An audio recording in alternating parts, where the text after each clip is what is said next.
Google Ads has changed so much over the past few years, with Google retiring display campaigns by 2027, video campaigns for conversions already absorbed into demand gen, not to mention all the new AI-driven features that have been rolled out and announced recently. Your remarketing strategy on Google Ads has to adapt. So in this video, I'm going to break down the ultimate 5-part Google Ads remarketing strategy that is working for real Google Ads advertisers right now. Everything you'll learn in this video is backed by real spend and real tests we've done at ROImonks.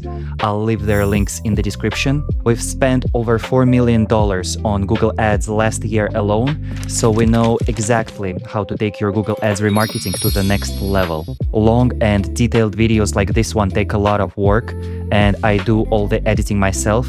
So if you find this video helpful, please support it with a like, a comment, and a subscription. And without further ado, let's get to it. The first and most fundamental part of this remarketing strategy is building the right remarketing audiences, or as Google Ads refers to them now, your data segments. Now, because this entire strategy relies on your data flowing seamlessly between platforms, I'm going to assume that your GA4 property, your YouTube channel, and your Google Merchant Center, if you are in e-commerce, are already linked to your Google Ads account. If they aren't, I'll link them before continuing with this video. With those connections in place, your very first step is to define the optimal membership duration for your remarketing audience. Basically, how long you want to keep targeting someone after they leave your website or perform some other valuable action. And the optimal remarketing membership duration is simply the one that aligns with the length of your conversion cycle. To determine it, go to your GA4, open the Advertising tab, and under Key Events, select Key Event Attribution Paths. At the top, make sure you select the actual final key event your campaigns are optimized for. It could be a purchase or a lead submission, and exclude the rest. Scroll down a bit and you will see a column called Days to Key Event. It gives you the average number of days it takes from the ad interaction to conversion. Click on the column and sort it in descending order, and you might be surprised how many days can pass between an ad interaction and the actual conversion, but there is a catch here. This report can only show you what falls inside your account's key event lookback window. So if that window is too short, you might not be seeing your true numbers. To check it, go to Admin, under Data Display go to Events, then click Attribution Settings. Scroll down and you're going to see the click-through lookback window for acquisition key events as well as for the other events. I recommend setting those to the maximum allowable time frame, which is 30 and 90 days. The key point here is that your optimal remarketing duration might be longer than you originally anticipated, and this will help you make a data-driven decision. Another place you can check is on Google Ads. In the campaign view under Segments, select Days to Conversion. This shows you how many days it takes from an ad impression to conversion for each of your campaigns. And of course, you can apply your business logic here as well. High-ticket items usually have longer remarketing duration than low-ticket ones. If you're in doubt, I recommend going broader and tracking the incoming data. You can always adjust it later. Just keep in mind that under Smart Bidding, Google understands that more recent website visitors are more valuable than older ones, so it's okay to go broader with your remarketing audiences. And if you sell high-ticket items like B2B software or luxury goods, your sales cycle might be months long. In this case, you should max out your GA4 audience membership duration to its absolute limit, which is 540 days currently. Smart Bidding will automatically adjust your bids based on how recently they visited, but this ensures that no one falls out of your funnel. Once you have your remarketing timeframe figured out, your approach from here depends on how diverse your product or service catalog is. If you have a diverse catalog, I recommend creating separate remarketing audiences for each type of product, service, or collection, so you can target specific visitors to specific web pages with highly relevant remarketing creatives. For example, if you are an apparel brand, you'd put visitors to your jeans collection into a separate remarketing audience and target them with jeans-specific ads, and the same for jackets, shirts, and so on. So go to GA4, click on Admin, and under Data Display, choose Audiences. That's where you create and manage your remarketing audiences in GA4. You can also do it on Google Ads, but I prefer GA4. Building these audiences is pretty straightforward, but it depends on your setup. For most accounts, the easiest way to create remarketing audiences is based on URLs, specifically to include users when the page path plus query string contains a keyword tied to your product or collection. Optionally, you can narrow down your audience further by adding a condition based on a particular action a person performed on the page. For example, under events, you can add things like view item list, or even add to cart. But I would advise against it unless you're working with a massive website traffic volume and you don't have enough remarketing budget to reach all these users. In which case, you can play around with different ways to narrow down your audience here. But most importantly, make sure to exclude anyone who's already made a purchase or become a lead. In most accounts, you can do this with an event-based condition. For example, excluding users who've fired a purchase event or a lead submission event. Enter your membership duration, give the audience a name, and save it. You will then be able to use it in Google Ads. Just keep in mind that the minimum remarketing audience size is now just 100 users, so data limitations for segmenting remarketing audiences aren't nearly as significant as they used to be. Also, don't forget that GA4 audiences don't usually populate retroactively. In some cases, they will populate, but only going back to the 30-day look-back window.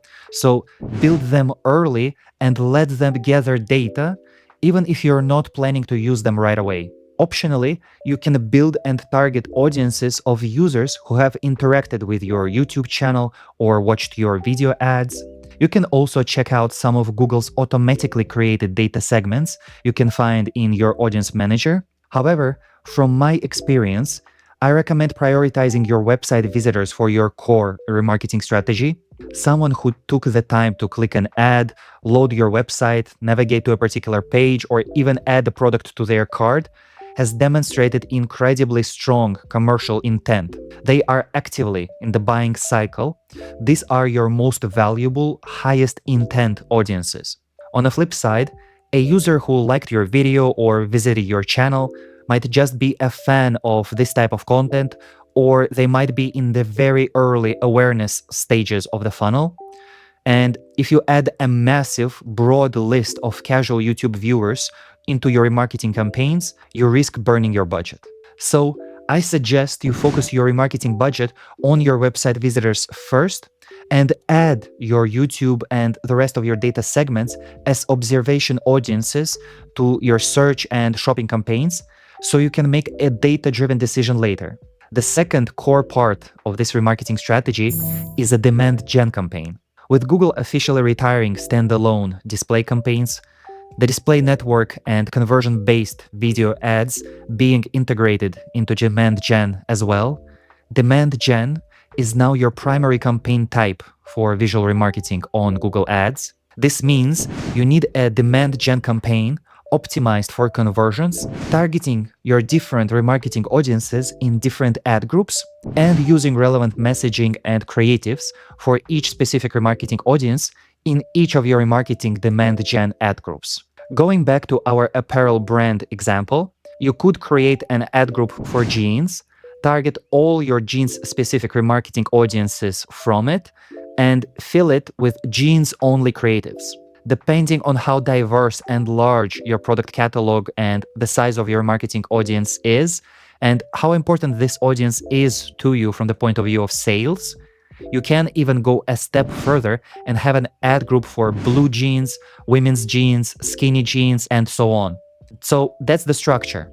One or more ad groups targeting different remarketing audiences, and one set of highly relevant ads per ad group. If you are advertising for an e-commerce brand, make sure to add your feed to the campaign and make sure to target relevant product types in relevant ad groups. And this will add your products directly to your demand gen image and video ads, showing users the exact items they viewed or added to cart. When it comes to your creative strategy here, in order to maximize your visibility across every possible demand gen placement, and in order for you to be able to find top performing ad types for your remarketing, I recommend using all the available ad types. On demand gen, they are single image ads, video ads, and carousel image ads. And I cannot emphasize this enough. Your ad creative diversity is extremely important, not just for remarketing, but in general. And by creative diversity, I don't just mean different ad types. I'm also referring to your ad angles. Because your remarketing audiences aren't all filled just by one type of person. Some got scared off by the price, some weren't sure they could trust you, some got hung up on some specific objection. So instead of running one generic ad, build several ads of each ad type with distinct ad angles that speak to those different customer pain points. For example, one leading with urgency, one with trust and social proof, one tackling the price or specific common objections, and so on. And if you're not sure what ad angles to use, dig into your data, your social media, your customer interactions, your customer reviews. Do competitor research as well and see what ad angles they are leaning on. AI tools can help you speed up this research and surface angles you might have missed. But ideally, let your own data be the thing that tells you which ad angles to run with. And if you don't have enough content for that kind of creative diversity, you can take advantage of Google's Asset Studio, where you can build ad creatives using Google AI. You can create new images from a prompt, turn your product images into lifestyle images, or even animate your static images into videos. It's not perfect, and it does take effort to get this right, especially the videos. But if you don't have enough creative diversity, it's definitely worth trying. At ROImonks, we actually offer a service where we generate AI video ads for you, and we've got a ton of experience in what video creatives actually work across different platforms. If that sounds interesting, I'll leave the link in the description. When it comes to the messaging in your remarketing demand gen campaigns, remember, these users already know who you are. They just need a compelling reason to come back and complete a conversion. Your top performing prospecting messages and assets from your core search and performance max campaigns can work really well for remarketing as well, so they're worth testing out. But if you have the capacity, I also recommend building remarketing specific ad headlines, long headlines, and descriptions as well. If you can, consider offering a promo code, a free trial, or some sort of incentive to your remarketing audience to help make that last step towards a conversion a little bit easier for them. Another great thing you can do in this campaign when it comes to your messaging is objection handling. If you know a common objection or a mental barrier that some of your potential customers have, you can address it and position your product or service in a way that answers that objection and helps alleviate their concerns. If price is the barrier, highlight your payment plans. If trust is the barrier, highlight your return policy and reviews. Things like guarantees, certifications, social proof can work really well for this. The third core component of this remarketing strategy is search. Specifically, your branding search campaign is going to play the biggest role here, and really it's a must-have for almost all Google Ads advertisers, because the search ads that you write in this campaign are going to appear in front of people who type your brand name on Google search, which is another highly valuable audience you should not ignore. And yes, this is not exactly remarketing in the same way as it is with a GA4 remarketing audience, because these people might not have necessarily visited your website yet, but they already know your brand name and they are actively searching for you, which is also a very strong indicator of intent. And if your competitors aren't bidding on your brand terms, and you already rank number one organically, you might not necessarily need this campaign and you might get away with not having it for some time. But for most advertisers, especially considering that we're moving towards broader and more automated targeting, sooner or later, as you grow and your competitors inevitably start bidding on your brand terms, you will need this campaign.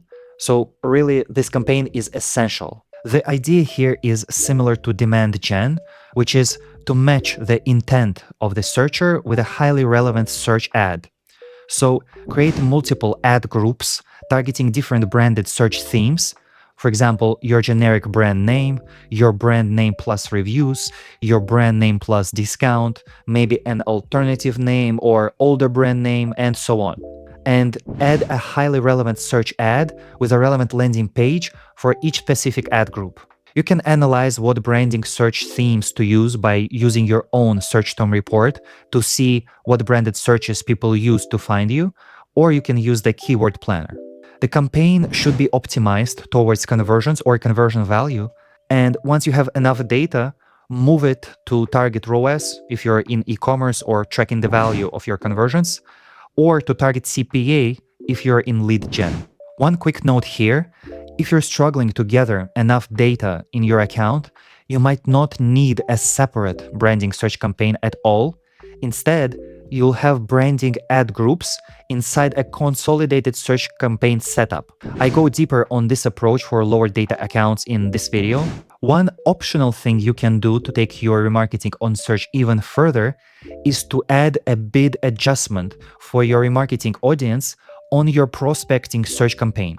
Go to your audiences report for your prospecting search campaign, and under audience segments, check what conversion value to cost or cost per conversion your remarketing audience as an observation audience is generating relative to your other segments. Check your search impression share column for that audience as well, which is the number of impressions you received divided by the number of impressions you were eligible to receive. If that impression share number is low, meaning 20 to 30%, it might be worth testing a small positive bid adjustment for this audience, because if someone visited your site and is now searching on Google for something you offer, it might be worth to make sure your ad shows up again. Start with a small adjustment and watch whether performance improves. I haven't personally tested this bidding adjustment myself, but I'm going to test it soon in one of the accounts that we manage. So subscribe to the channel because I will be sharing more Google Ads test results and interesting case studies on this channel. And if you don't already have observation audiences set up, add the remarketing audiences you built earlier as observation audiences across all your campaigns. And you can decide on the bidding adjustments later. The fourth core component of this remarketing strategy is your Performance Max. And I don't mean a dedicated remarketing Performance Max campaign. I mean your core prospecting Performance Max campaigns, the ones that you use to acquire new customers. These campaigns already do some cross-channel remarketing for you automatically, and you shouldn't build a dedicated remarketing Performance Max campaign because it will go beyond your audience signals anyway. I made a separate video about Performance Max audience signals, so check that out if any of this feels confusing. The key point here is that your prospecting Performance Max campaign will do some remarketing for you, and this means that our goal is to provide it with the highest possible audience signals we can, so the campaign is able to remarket effectively. So make sure to add relevant customer lists as well as relevant GA4 remarketing audiences we built earlier for each asset group under your data in audience signals. Going back to the example of an apparel brand from earlier, you would add customer list of people who purchased the jeans as well as your GA4 jeans remarketing audience to your jeans asset group in which you're promoting jeans headlines, descriptions, images, videos, and products. And ideally, set up an automatic customer match list or at least refresh it regularly. In addition, if you are in e-commerce, make sure to keep your cart match rate high, ideally at 100%. You can find this number in your conversion event diagnostics. A low cart match rate means your view item, add to cart, and purchase events don't capture the correct specific product parameters, or that the products that people are viewing and buying are not in your Merchant Center feed. If Google can't match what someone bought or viewed on your site to what's in your Merchant Center feed, then your Performance Max and your Demand Gen campaign won't know what products to retarget them with. So make sure to either add all your products to your Merchant Center feed, or at least maintain a high cart match rate by adding all of your best sellers. Also, I recommend using brand exclusions in your Performance Max campaigns for better control over your branded ads. Add your own brand here. And if you're in e-commerce, make sure to check the box that lets shopping ads still show on searches that mention your excluded brand. Then, in your branding search campaign settings, add your own brand to brand inclusions. This way, your branded search ads live entirely inside your branding search campaign, while your Performance Max campaign still picks up those shopping ads on those same branded searches. There used to be a popular strategy for e-commerce brands of running a dedicated branding Performance Max campaign, but in our testing, it just hasn't performed well. And at this point, it's become outdated. So I don't recommend building a separate Performance Max campaign for remarketing. Instead, let your prospecting Performance Max campaign handle the shopping ads to your remarketing audience. And finally, make sure to use enhanced conversions. The bidding strategy and the bidding targets on these Performance Max campaigns will depend on various factors. I made a video on both topics. I will leave their links in the description. But in general, in 2026 and beyond, your core Performance Max campaigns should be optimized towards conversions or conversion value, ideally with a ROAS or CPA target.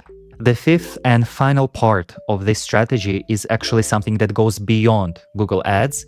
It's called omni-channel remarketing. The thing is that nowadays, you have to stay top of mind for your hottest, most valuable audiences, because attention spans are extremely short and competition for people's attention is more intense than ever. And you've seen from some of the reports we've reviewed in this video that it usually takes multiple touch points before people take action. And omni-channel remarketing helps you do just that. Omni means all or every. So the idea here is essentially to expand your remarketing reach everywhere where it is relevant. Meta, Pinterest, TikTok, Microsoft advertising, email, LinkedIn if you're in B2B, and so on. It's relatively low effort to set it up, but your ROI on your remarketing spend is going to be some of the best you can get anywhere. And to balance spend across platforms, keep an eye on frequency. On Meta, it's literally called frequency. On Demand Gen, the column is called average impression frequency per user. You don't want that number climbing up too high on either platform. The ideal frequency will depend on your business, but as a rough benchmark, I'd say cap it somewhere between 5 to 10 impressions per user per week. Here are a couple more videos I think you'll find valuable. If you want a one-on-one consultation with me personally, check out my pen site link. Thank you so much for watching up to this point. I'll see you in the next one.